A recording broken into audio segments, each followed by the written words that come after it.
नमस्कार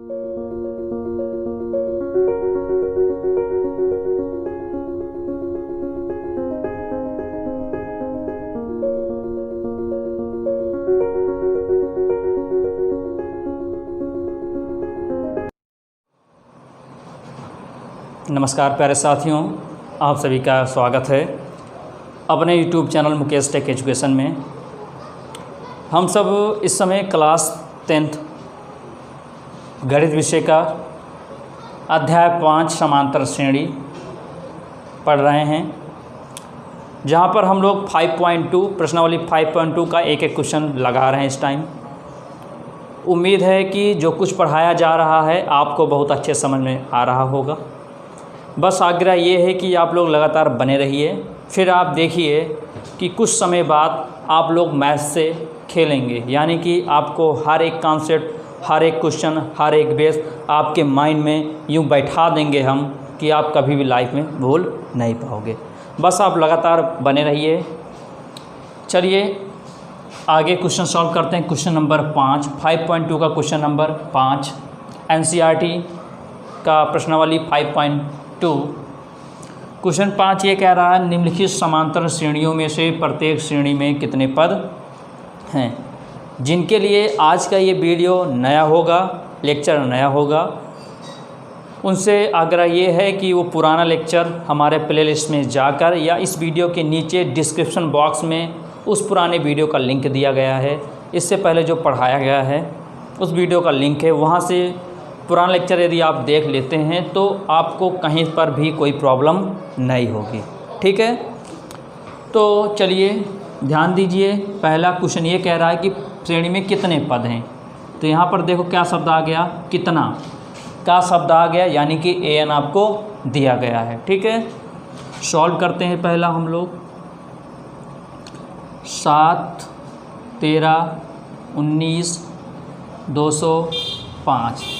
अब ध्यान दीजिएगा, अगर ये डैश डैश करके यहाँ पर कुछ ना होता तो फिर हमको n निकालना रहता, लेकिन अगर डैश डैश डैश के बाद कोई संख्या दिख रही है, जैसे यहाँ पर क्या है 205 है, तो इन लास्ट वाला सदैव क्या कहलाता है, an कहलाता है। ठीक है, कभी भूलिएगा नहीं, यदि डैश डैश के बाद कोई संख्या है तो लास्ट वाला सदैव क्या कहलाता है, an कहलाता है। और पूछ भी क्या रहा, कितने पद, यानी कि का शब्द आ गया। हमने आपको कोडिंग बताया था, का शब्द दिख जाए कहीं पर तो समझ जाइएगा an दिया है, वहाँ शब्द दिख जाए तो क्या समझिएगा, n दिया है। ठीक है, तो चलिए वही सूत्र लगेगा। पद वाला a कितना है, 7 है। d कितना है, 13 - 7। 13 में से 7 को घटा दो, कितना आ जाएगा, 6। डी कितना निकला, 6।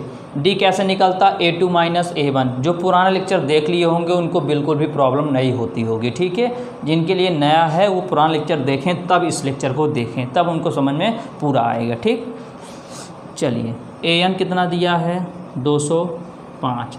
सूत्र क्या लगाएंगे, an बराबर a + n - 1 into D. an कितना है, 205। a कितना है, 7। n पता ही नहीं है, निकालना है। d कितना है, 6 है। इधर +7 है, इधर आएगा तो क्या बन जाएगा, -7। तो n - 1 इधर इंटू में 6 है, तो अब घटा दीजिए। 15 में से 7 घटाएंगे तो कितना आ जाएगा, 8। ये बन जाएगा कितना, 10 बन गया। 10 में कितना आ जाएगा, 9। ये आया 198। 198। तो n - 1 इधर 6 इंटू में है, इधर आएगा तो डिवाइड में। इसको कैंसिल कर दीजिए। 198 को 6 से काट दीजिए तो कितना आएगा, 6 × 18, 1 18, 6 × 18, कितना आया, काटने पर 33 बराबर n - 1। इधर -1 है, इक्वल किधर आएगा, क्या बन जाएगा, +1 बराबर n। तो 33 1 34 बराबर n। ठीक है, अब चलते हैं नेक्स्ट क्वेश्चन की ओर। चलिए नेक्स्ट क्वेश्चन लगाते हैं। क्वेश्चन दूसरा लिखते हैं, 18 15 सही 1/2 13 डैश डैश डैश डैश। ये क्या दिया है, -47 दिया गया है। ठीक है, लास्ट दिया गया यानी कि ये क्या है, हमारा an है। तो लिख लेते हैं, a कितना है 18, डी कितना है, सॉल्व कर लिए पहले a2 माइनस a1, यानी कि a2 कितना है 15 सही 1/2 माइनस a1 कितना है 18, तो 15 दूना 30 1 31, 31/2 माइनस 18, इसको सॉल्व कर लीजिए।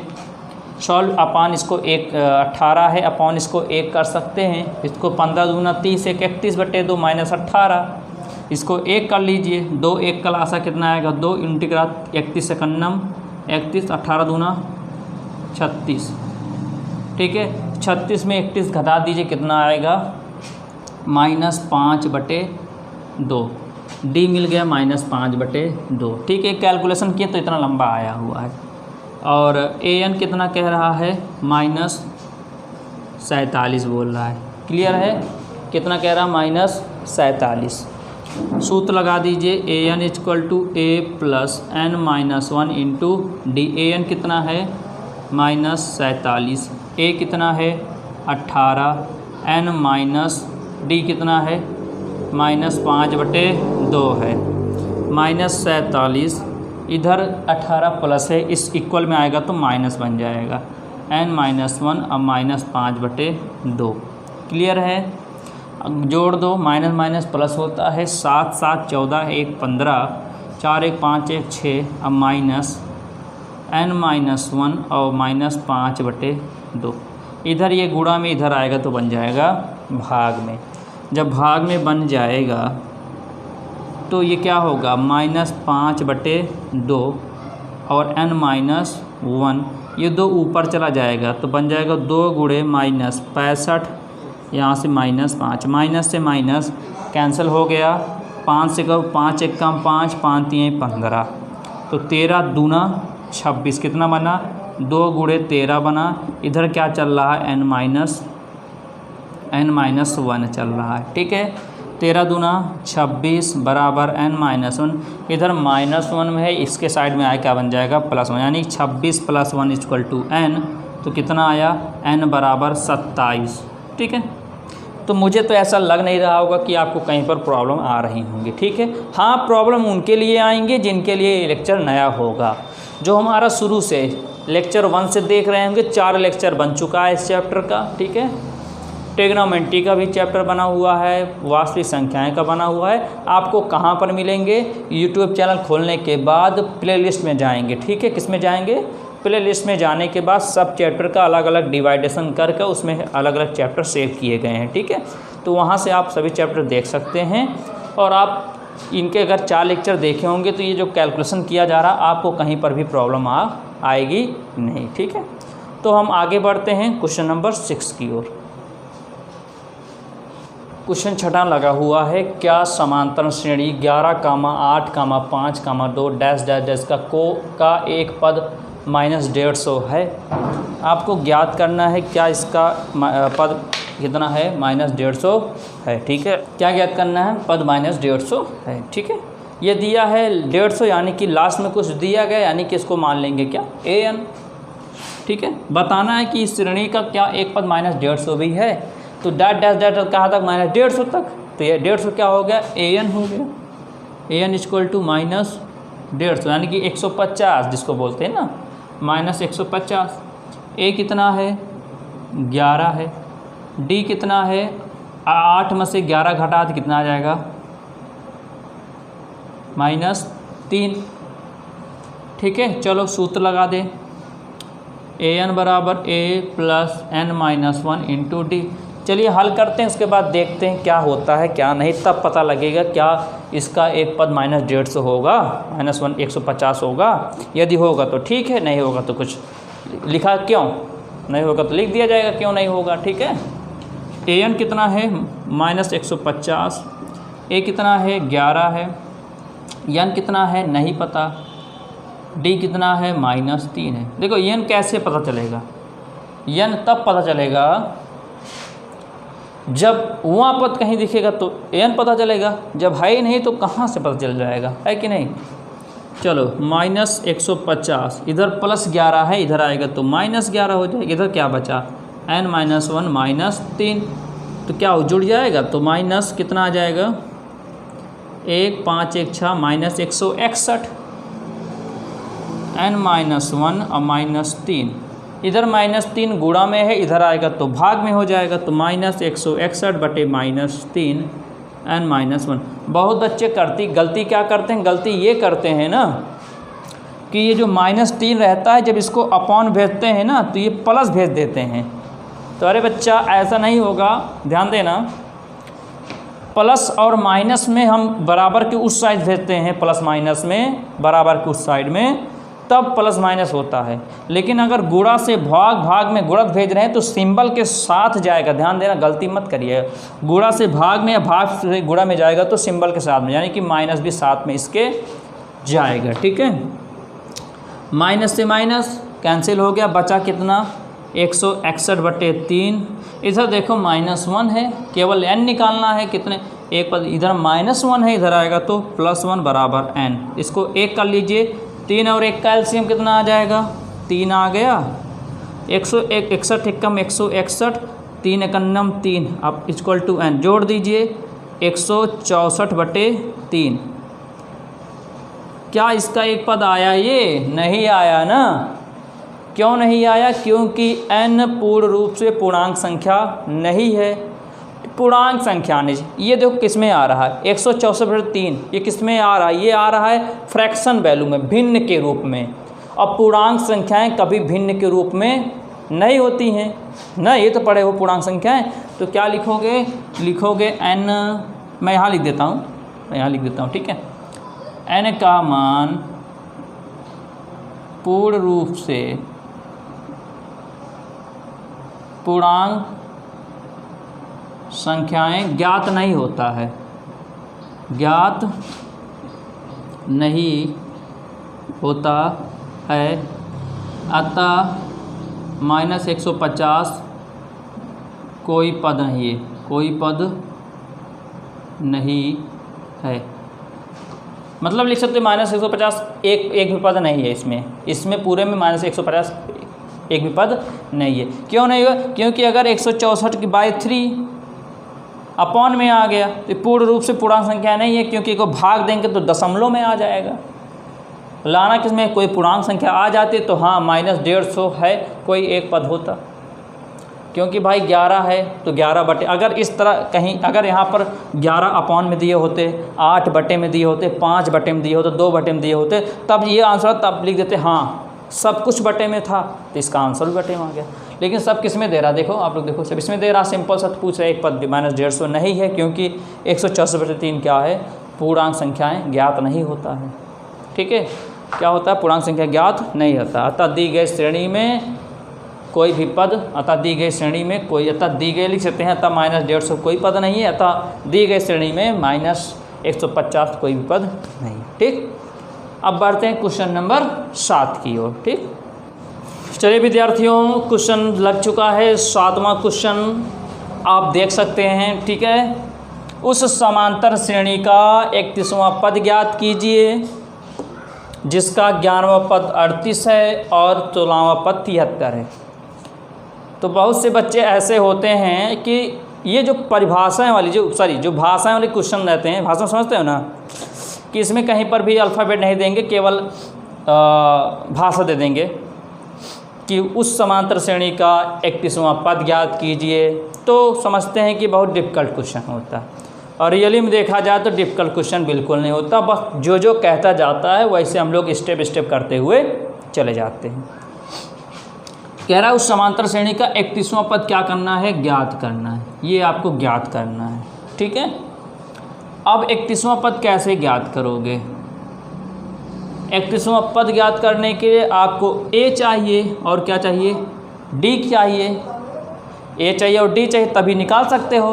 तो पूरे क्वेश्चन में देखिए ना कहीं पर ए दिख रहा है ना कहीं पर डी दिख रहा है, सही बात, बराबर ना। चलो, यानी कि ना तो ए डी दिख रहा है ना तो डी दिख रहा है। तो ये जो अगला दिया है ज्ञात कीजिए, इनके बाद ये जो दिया गया है, ये सब, ये और ये, इन्हीं के सहारे हम ए और क्या निकालेंगे, डी निकालेंगे, और फिर क्या निकालेंगे, 31वां पद निकालेंगे। तो चलिए कैसे कैसे लगेगा ध्यान दीजिए, समझिए। ठीक है, समझिए। पहले क्या क्या दिया है लिख लेते हैं। क्या दिया है, 11वां पद। सॉल्यूशन करते हैं हम लोग। 11वां पद क्या दिया है, 38 दिया है। 11वां पद यानी कि A11 बराबर 38। ठीक है, कल हम आपको बताए थे कैसे लिखेंगे।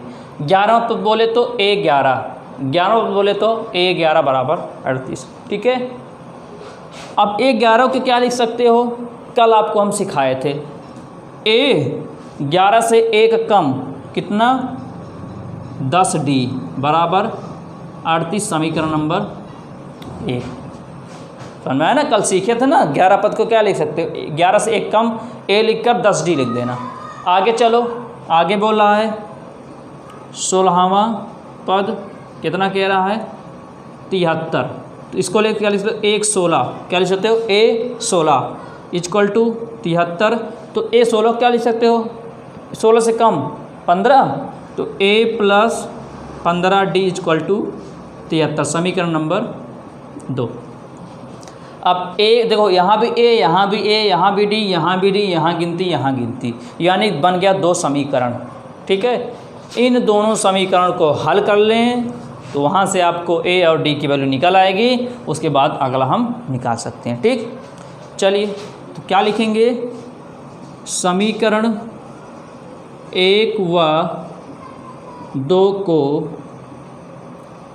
हल करने पर लिखो। समीकरण 1 क्या है, A प्लस 10D बराबर 38, अगला है A प्लस 15D बराबर 73। इनको हल किया जाए। ठीक, अब काफ़ी स्टूडेंट को प्रॉब्लम होती है कि समीकरणों को हल कैसे करते हैं। तो हमारा एक लेक्चर बना हुआ है कि विलोपन विधि, चैप्टर नंबर 3 हम पढ़ाए हुए हैं, उनमें एक टॉपिक बना हुआ विलोपन विधि से किस प्रकार हम समीकरण को हल करते हैं। तो आपसे उम्मीद है, आपसे आग्रह करते हैं वो लेक्चर आप देख लीजिएगा। ठीक है, एक आलस की वजह से आप आलस से करोगे, वो लेक्चर नहीं देखोगे, सोचो आ जाएगा तो नहीं आएगा। उस लेक्चर में अच्छी तरह विस्तार पूर्वक समझाया गया है, आप वो लेक्चर अवश्य देख लीजिए। एक लेक्चर देख लेंगे, आपको ज़िंदगी भर के लिए आ जाएगा कि कैसे समीकरण को सॉल्व करते हैं। आप सोचो नहीं देखेंगे, छोटा सा लेक्चर बनाया हुआ है 15 से 20 मिनट का बस। ठीक है, आप उसको देख लेंगे, उस बहाने आपका विलोपन विधि भी तैयार हो जाएगी और उसके बाद ये समीकरण भी सॉल्व करना आपको आ जाएगा और आपको कभी भी इस तरह समीकरण सॉल्व करने में कभी भी कठिनाइयाँ नहीं होंगी। ठीक है, तो समीकरण ये बन गया। अब देखो यहाँ पर A बराबर है लेकिन D नहीं बराबर है, तो हम A बराबर है तो A को बराबर रख देंगे। ठीक है, तो क्या करोगे, समीकरण 1 और 2 को जोड़ोगे कि घटाओगे। ठीक, जोड़ोगे कि घटाओगे। तो क्या करेंगे, समीकरण 1 और 2 को क्या करोगे, घटा देंगे। कैसे पता किया, काफ़ी स्टूडेंट का कहना ये होता है कि सर कैसे पता करते हैं कि जोड़ेंगे कि समीकरण को घटाएंगे। तो बच्चा ध्यान दो, कैसे जोड़ोगे कैसे घटाओगे, उसके लिए पहले आपको, जैसे यहाँ पर A है, यहाँ पर D है, यहाँ पर A है, यहाँ पर D है, तो पहले आपको काम ये करना पड़ेगा, या तो A को बराबर कराओ या तो D को बराबर कराओ। यानी कि देखो थोड़ा समझ लो, बात आती तो आपकी सहायता हम कर देते हैं। जैसे x plus y, x minus y बराबर 2 बराबर 3। ठीक है, अब इनको सॉल्व करना है तो कैसे सॉल्व करोगे, देखो हमको बराबर कराना है। यहाँ पर x y a b c d कुछ भी मिल सकता है। ठीक है, बराबर में उधर गिनती ही आपको मिलेगी। ध्यान दीजिएगा, ध्यान दीजिएगा। ठीक है, आज के बाद कभी प्रॉब्लम नहीं होगी कि ऐसा नहीं कह पाएंगे आपकी मुझे नहीं आता। ठीक, जैसे यहाँ पर ये x, यहाँ पर x बराबर है ना, बराबर मतलब किस तरह, यहाँ पर आगे 1 है, यहाँ पर भी आगे 1 है, इसको कहते हैं बराबर। ठीक है, यहाँ पर भी y बराबर है। अब क्या करोगे, दोनों बराबर हैं, और कौन सा जोड़ोगे कौन सा घटाओगे वो आपकी मर्जी नहीं करती, वो यहाँ पर देखकर आप उसके अकॉर्डिंग बताओगे। ठीक, अब समझो, यहाँ पर पहले से x भी है, पहले से y भी है। मान लो समीकरण 1 है, मान लो समीकरण 2 है। अब देखो यहाँ पर आप कहे मुझे y बराबर करना, y तो पहले से बराबर है। अब देखो यहाँ प्लस है, यहाँ माइनस है ना, तो हम लिख देते हैं क्या, जब चिन्ह समान होगा, क्या होगा, समान होगा तो घटेगा, क्या होगा, घटेगा। ठीक है, और जब चिन्ह विपरीत यानी कि असमान होगा तो क्या होगा, प्लस मतलब जुड़ जाएगा। चिन्ह कैसे, आपने किसको सोचा मुझे बराबर कराना है, y को सोचा तो सिर्फ y को देखना, ना x को देखना, ना गिनती को। y को देखो, यहाँ प्लस है यहाँ माइनस है, चिन्ह विपरीत है ना, तो समीकरण को जोड़ दो। जब जोड़ोगे तो प्लस माइनस कट जाएगा, एक x 2x आ जाएगा और 3 2 आ जाएगा, 5 आ जाएगा। तो x बराबर कितना आ जाएगा, 5, इधर गुणा इधर तो भाग, x बराबर 5/2। क्लियर है, समझ में आया। और देख लो एक एग्जाम्पल, 2x - 3y बराबर 2, 3x - 2y बराबर 2, तो 2 क्या 3 ले लो। चलो अब बताओ इसको कैसे सॉल्व करेंगे। ध्यान दो बच्चा, ये x है या नहीं, ये ध्यान दीजिएगा, हमारा x n सेम ही होता है, ठीक है। अब देखो ना तो x वाला बराबर, अब ये नहीं कहना कि यहाँ x यहाँ है, इसको नहीं, गिनती से हमको मतलब है। यहाँ पर 2x है, यहाँ पर 3x बराबर है, नहीं ये बराबर है। यहाँ 3y यहाँ 2y बराबर है, नहीं ये बराबर नहीं है ना। यहाँ 2x है, यहाँ 3x, यहाँ 3y यहाँ 2y, नहीं बराबर ना। तो पहले तो इनको बराबर करेंगे, क्या करेंगे, बराबर करेंगे। अब बताओ किसको बराबर करना चाहते हो, x वाले को कि y वाले को। तो आप कहोगे मुझे x वाला बराबर करके दिखाओ। चलो x वाला बराबर करके दिखाते हैं। सिंपल तरीका, मैन पर प्रेशर नहीं करना है, x वाले को बराबर कराना है। तो कैसे x वाले को बराबर कराओगे, यहाँ 2 है ना, ये नीचे वाले में पूरे 2 से गुणा कर दोगे, ठीक। यहाँ 3 है ना, इस ऊपर वाले में पूरे 3 से गुणा कर दोगे, बस सिंपल सा। जिसको चाहते हो बराबर कराना, x को चाहते हो ना, तो x के गुणांक से इसमें पूरा गुणा कर देंगे, x के गुणांक से इसमें पूरा गुणा करा देंगे। गुणा कराओ, 3 दूनी 6x, 3 तियाँ 9y, 3 दूनी 6, 2 तियाँ 6x, 2 दूना 4y, 2 तियाँ 6। अब बताओ क्या x बराबर हो गया।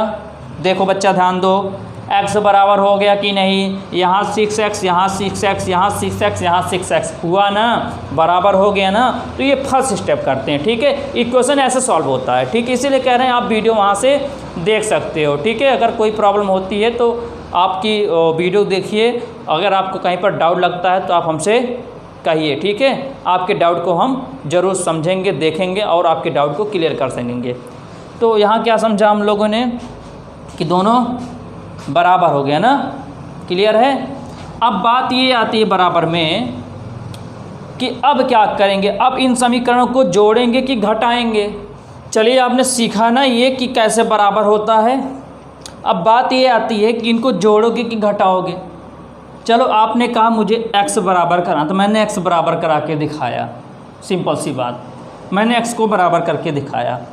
किसको बराबर किए, x को बराबर किए। देखो x के आगे कुछ नहीं है, यानी कि यहाँ प्लस होता है, यहाँ भी कुछ नहीं तो यहाँ प्लस, यानी कि जब कुछ नहीं होता तो प्लस होता है कि नहीं होता, होता है ना। अब बताओ चिन्ह यहाँ प्लस यहाँ प्लस, तो जब चिन्ह समान होगा तो क्या होगा, घटेगा, घटेगा ना। तो कैसे घटाओगे, ये प्लस यहाँ लगा दोगे माइनस, ये माइनस यहाँ लगा दोगे प्लस, ये प्लस यहाँ लगा दोगे माइनस, और प्लस माइनस हो जाएगा कैंसल। अब देखो बीच वाले को नहीं देखना है, बीच निशान नहीं देखना है, बीच वाला निशान आपको बिल्कुल भी देखने की ज़रूरत नहीं है। ऊपर वाला देखना, सबसे नीचे वाला देखना है, ऊपर वाला सबसे नीचे वाला देखना, बीच वाला देखना नहीं है, ठीक है। माइनस प्लस माइनस होता है ना, माइनस प्लस, बच्चे क्या तुरंत ही निशान लगा देते, तुरंत निशान नहीं लगाना है। माइनस प्लस माइनस बोल रहे हो, बस लिए रहो मन में, घटा दो, माइनस बोल रहे हो प्लस माइनस, 9 में से 4 घटा दो 5y। अब बताओ -9 बार आया है प्लस 4 बार आया, कौन ज़्यादा बार आया, माइनस आया है ना, तो माइनस लग गया। क्लियर है। चलो यहाँ माइनस प्लस ये भी कट जाएगा, 0 आ जाएगा। तो ऐसे सॉल्व होता है, ठीक है, ऐसा समीकरण सॉल्व होता है। तो जिनको प्रॉब्लम होती है कि समीकरण कैसे सॉल्व करते हैं, वो नीचे हमारे कमेंट बॉक्स में अपने डाउट मेंशन कर देंगे कि मुझे ऐसा समीकरण सॉल्व करना है, था आप वीडियो बना दी तो हम एक लेक्चर उस पर भी बना देंगे कैसे समीकरण सॉल्व किया जाता है, ठीक है। तो चलिए इसको तो समझ गए, आप लोग समझ गए होंगे, इसको रफ कर देते हैं। यहाँ हम लोग समझते हैं आगे क्वेश्चन कैसे लगेगा, ठीक है। चलिए तो क्या होगा देखो, ए पहले से बराबर है, डी है, डी की जरूरत नहीं क्योंकि ये बराबर है तो क्या आवश्यकता बराबर कराने की। देखो ए पहले से बराबर है तो बराबर करने की आवश्यकता नहीं है। अब देखो यहाँ प्लस है, यहाँ प्लस, तो क्या करोगे घटा दोगे, जब चिन्ह समान होगा तो घटा दोगे। ये 11 है, ध्यान देना, क्या है 11 है, ये 38 है, ठीक है, घटा दो। यहाँ प्लस है, ये माइनस, ये प्लस है, ये माइनस, ये ऊपर प्लस है, ये माइनस, तो ये प्लस माइनस से कैंसिल हो गया। अब देखो बीच वाला नहीं देखना, ऊपर नीचे वाला, प्लस माइनस माइनस, 15 में 10 घटा दो, 5D। देखो -15 बार आया है, प्लस 10 बार आया है, कौन ज़्यादा बार आया, 15 आया है ना, लेकिन आगे क्या लगा, माइनस क्या लगा दिया, माइनस। घटा दो, कितना, 13 में से 8 जाएगा तो 5 आ जाएगा, 6 में से 3 जाएगा तो 3, आगे क्या लग जाएगा, माइनस, क्योंकि माइनस और ऊपर प्लस, प्लस माइनस होता है माइनस। तो 73 में से 38 घटाएंगे तो 35 आ गया, आगे माइनस, क्योंकि माइनस 73 बार आया हुआ है, अब प्लस 38 बार आया, तो ज़्यादा बार 73 आया जो कि माइनस है। ये माइनस से माइनस कैंसिल हो गया, क्योंकि बराबर में था तो कट जाता है। तो 5D = 35, तो D बराबर 35, इधर गुणा में इधर आया तो भाग में, तो 5 सते 35, तो D बराबर 7। अब D आ गया तो A कैसे निकालोगे, A कैसे निकालोगे, जैसे समीकरण x और y का मान निकालते थे, तो x का मान निकल आता था, तो x का मान उठाकर समीकरण 1 या 2 में रख देते थे तो y का मान निकल आता था। तो ऐसे D का मान क्या लिखोगे, D का मान समीकरण किस में रख दें, 1 में कि 2 में, चलो 1 में रख देते हैं। 1 में रखने पर चलो A क्या है, A + 10D = 38। A का वैल्यू नहीं पता है, 10 गुणे D के मान कितना है, 7 है, बराबर 38। तो A 10 सते 70 बराबर 38, A बराबर 38, इधर प्लस 70 इधर आए तो -70, तो A बराबर 10 में से 8 गया तो 2 बना, 6 में से 3 गया तो 3 बना, लेकिन कितना आएगा, -32। A का मान कितना आया, -32 आ गया, ठीक है। चलिए आगे समझते हैं। अब कह रहा क्या, दो A और D निकल गया, इन दोनों की सहायता से A और D निकल गया। अब ज्ञात कर लो क्या, 31वां पद लिखते हैं, समांतर श्रेणी का 31वां पद। तो A31 ऐसे लिख सकते हैं ना 31वां पद को, क्या A31 को क्या लिख सकते हैं, A + 31 से 1 कम 30D। चलो वैल्यू रखो, A का मान कितना निकला, -32 + 30 गुणे D का मान 7 है, तो सॉल्व करो, -32 + 7 × 21, A31 तो A31 बराबर, चलो घटा दो, 210 में से घटा दो 32 को, 10 में से 2 गया 8 बन गया, या एक हाथ से 10 में से 3 गया तो कितना बन जाएगा, 7 बन जाएगा। बनेगा कि नहीं बनेगा, समझ रहे हो नहीं समझ रहे हो। और यहाँ पर 2 यानी कि एक हासिल रहा है, कितना बनेगा, 1 बन जाएगा, यानी कि -178। A31 का मान कितना आया, -178, ठीक है, समझ में आया।